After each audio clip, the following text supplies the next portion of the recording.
like there's loads on red light therapy, cold plunges, hyperbaric chambers.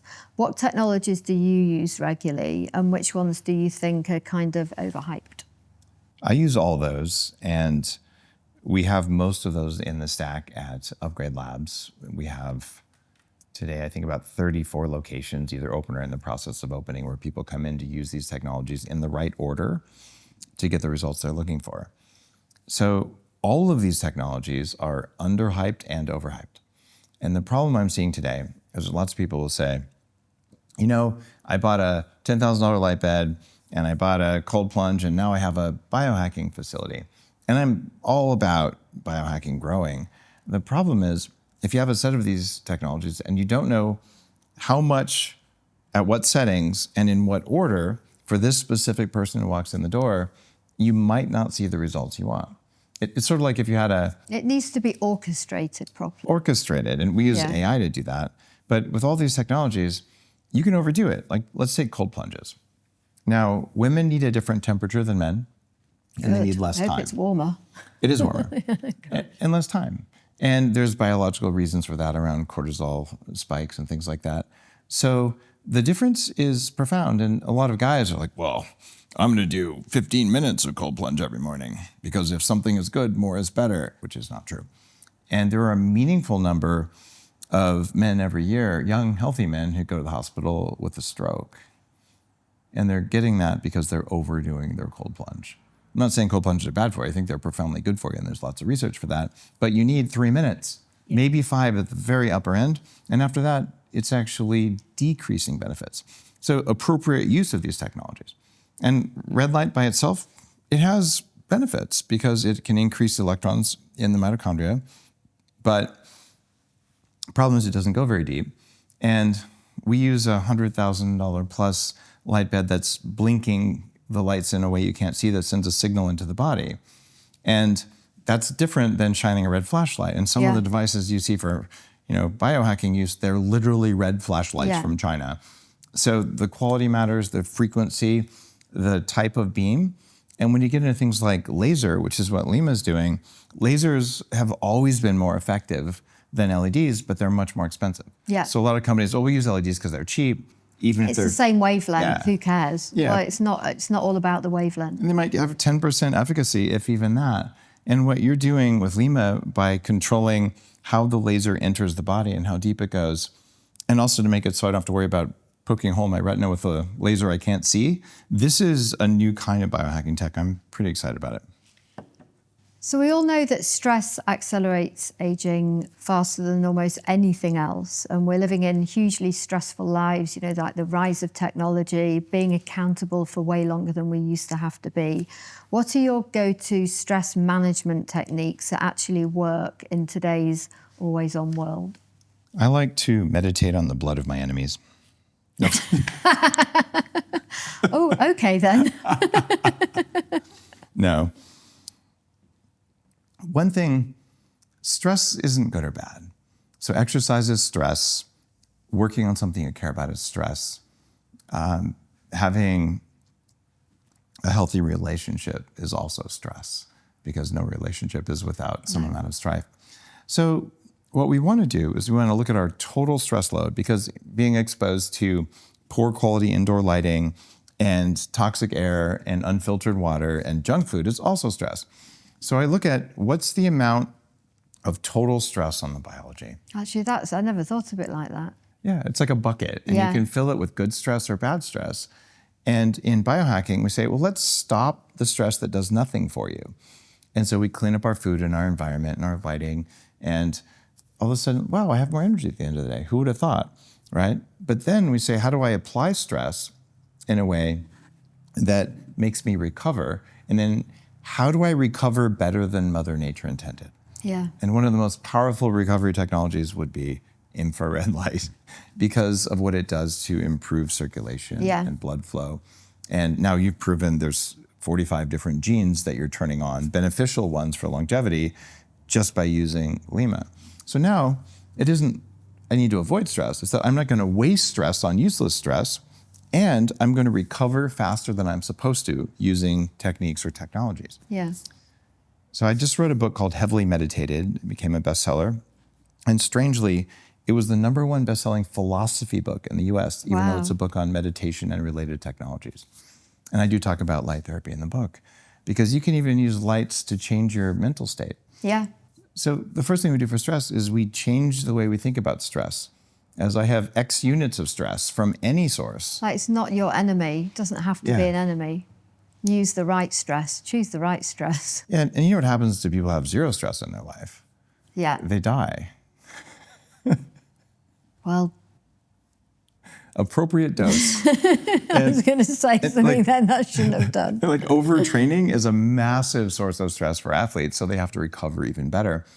And I do teach meditation and breath work. And what I've done in my own life that allows me to have 9 companies and to do all the things I do is I've spent 6 months of my life with electrodes glued to my head and doing something called 40 Years of Zen, which is my brain upgrade company, where we use neuroscience and meditation together to show people how to have the brain of a monk in 5 days. Very hard 5 days. But at the end of 5 days, we measure your brain, and it is the same brain waves as someone who's meditated daily for decades. I've done that for multiple lifetimes worth. That one. And like that's why I can do what I do. I don't generally get stressed unless I'm really tired. Like if I've stayed up for 24 hours, I didn't eat the right stuff, and my system is dysregulated, that'll create a kind of stress, but the emotional stress that I used to go through so much, like the mean voice in my head, it's just gone. Yeah. I just want people to know you get to control your consciousness state and your energy state and even the state of your body. I think negative talking is the most self-destructive, aging, and like aging accelerator that we have. So many people actually hate their bodies or they hate themselves. And I've been there when I was young and obese and angry and all. And all of that is something you can reprogram just by learning how to control your biology and learning the techniques of meditation, breath work. There's so many ways now. And the single marker that will tell you whether everything you're doing is working or not is if you track your sleep in the morning, there's a readiness or a heart rate variability score. If it's low, you had too much stress. And it could be because you have a cavity in your tooth. You could have an infection. You could have a buzzing sound all night. You could have had a big fight. It doesn't really matter. But something in your environment or inside of you made you not recover. Your stress was too high. So what are you going to do the next day? You're going to recover instead of pushing harder. Do you know what? We should all live your life. It's taken a lot of time and a lot of suffering to learn these lessons, but if I can share them, I will. Well, it's worth it at the end of it. Yeah. What do you think the difference is between health optimization and longevity? You know, I feel kind of sad for health optimization, and here's why. It's gone out of vogue. Yeah, optimizing assumes that if I have 10 units of health, I have to optimize, and I'm looking to enhance, and I don't want 10 units of health. I want 100 units of health. And I want all of that. Surplus. Yeah. I want to be overflown with health. So I don't want to optimize. I want to enhance. I want to improve. I want to upgrade. In fact, Upgrade Labs is called that. It says the world's first human upgrade facility because it's not about optimizing. I have a limited amount and I have to Scrooge on this and I have to take away from this and put it here. It's very limiting. And we are expanding. Our consciousness is expanding. Our ability to know what's happening in our bodies is expanding. And our ability to change it is expanding. And there's technologies. There's old ancient knowledge about breath work and meditation techniques. Even some of the psychedelic stuff that's happening in research laboratories is showing that a single dose of an ancient compound can make your brain younger. I'm like, okay, I'm whatever's necessary as long as we're doing it with ethics, integrity, and you do it legally. I'm open to everything. And what do you think longevity technologies excite you most right now? And what are just kind of like complete nonsense? Tell me one complete nonsense and one thing that you think is... Kale and the plant-based diet is a crime against longevity. Wow. And we have this idea. This mostly came about... Crime against longevity. Absolutely. I thought a Mars bar was. I have seen so many people when they first get into longevity, they say, oh, I'm going to go vegan. If you want to make someone old quickly, put them on a vegan diet. You want to destroy their fertility, put them on a vegan diet. You want them to lose their muscle mass and have their skin sagging and for constant anxiety, this is what happens on a plant-based diet. So protein sufficiency and getting saturated fat, which is what half the fat in your body is made out of, these are actually important. And in the US, 2 days before we're recording this, Kyle Diamantis, who controls 80% of the US food supply regulatory, they just published a new food pyramid that looks like the old one turned upside down. And they've actually said, we were wrong when we said that red meat and saturated fat were bad for you. They have a place in our diet. I'm not saying you should only eat that. But what I'm saying is excessive plants without enough protein and healthy fats will make you age more quickly. So if you have to have a vegan or a vegetarian diet, it might be for religious reasons, or if you need to live within a vegan diet, what are the proteins that you should be eating? Well, a lot of people come to us with that question. There are, to my knowledge, no vegan religions because they can't have children and they die out. There are lots, and I'm not joking about that. I wrote a major book on fertility, and I work with the top doctors around the world, and they will tell you this over and over. The sickest patients I have are vegan. Now, this is different for vegetarians. So if you look at... maybe vegetarian. Sure. Yeah. If you look at, say, India, what is the traditional diet? Ghee, which is a saturated fat from butter. So they're getting the healthy fats. You're right, actually, yeah. Yeah, and they would drink lassi, lots of yogurt, lots of butter, and paneer with cheese. And they'll eat eggs usually, but not always. A lot of my Indian friends will say, I'll eat eggs if I can't see them. Like, yeah, okay, I know. My very good friend who's Indian always says, if you can see it, I can't eat it. I remember my friend Shiva, he's like, I don't eat eggs. I'm like, that cake you're eating? There's eggs in the cake. He goes, yeah, I can't see them, right? And I'm like, maybe the cake is not good for you.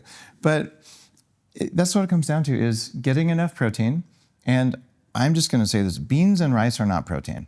They are a massive load of carbohydrates and some plant toxins as well.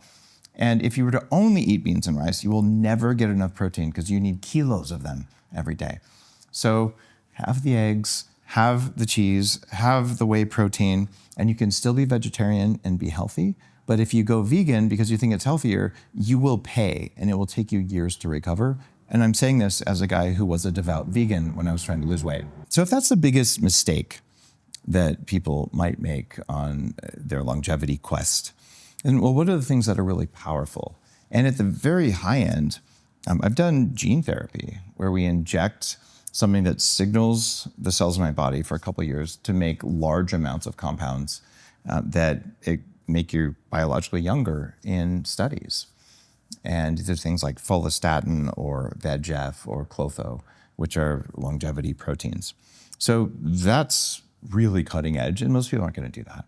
There's also stem cells, and I've had stem cells injected in every joint in my body twice over the years, probably more stem cells than anyone alive. If not, I've got to be in the top 10. It's painful. It was quite painful. Yeah. The way I do it now is much easier. I'm going to do some in another month or so. I'm going to go down to RMI in Costa Rica. And the third thing for longevity that's really changed our understanding is controlling light. So there's the light and darkness conversation, but there's also the therapeutic use of light. And the primary frequencies that make the most difference are infrared and red. And red is more surface level, and infrared goes really deep. And the problem has always been that you can get LEDs, and they're effective, but pretty limited effectiveness. And then I came across the Lyma laser that you make, and it goes way deeper.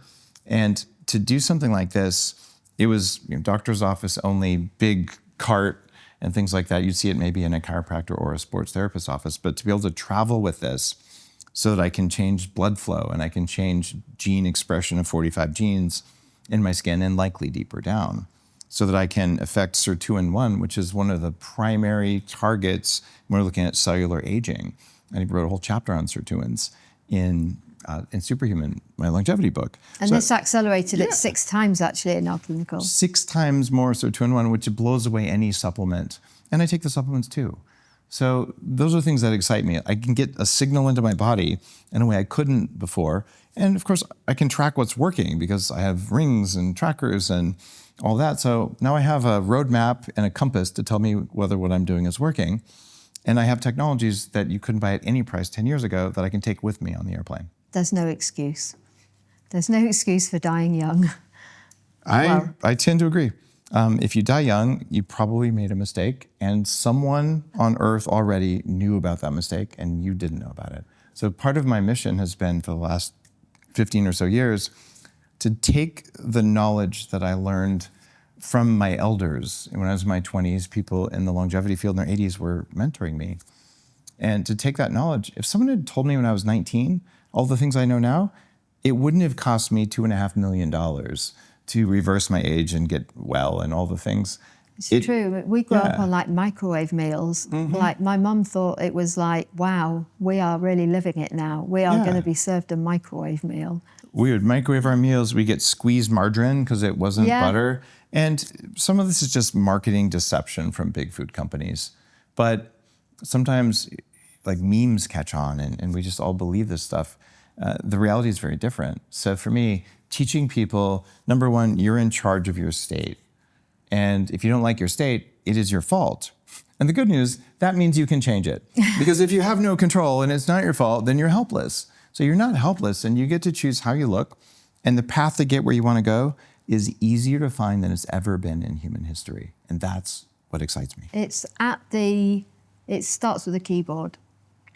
It does. And the right search engine. Yeah, or the right AI at this point. The right AI, yeah. We have something that's part of Upgrade Labs called axo.health.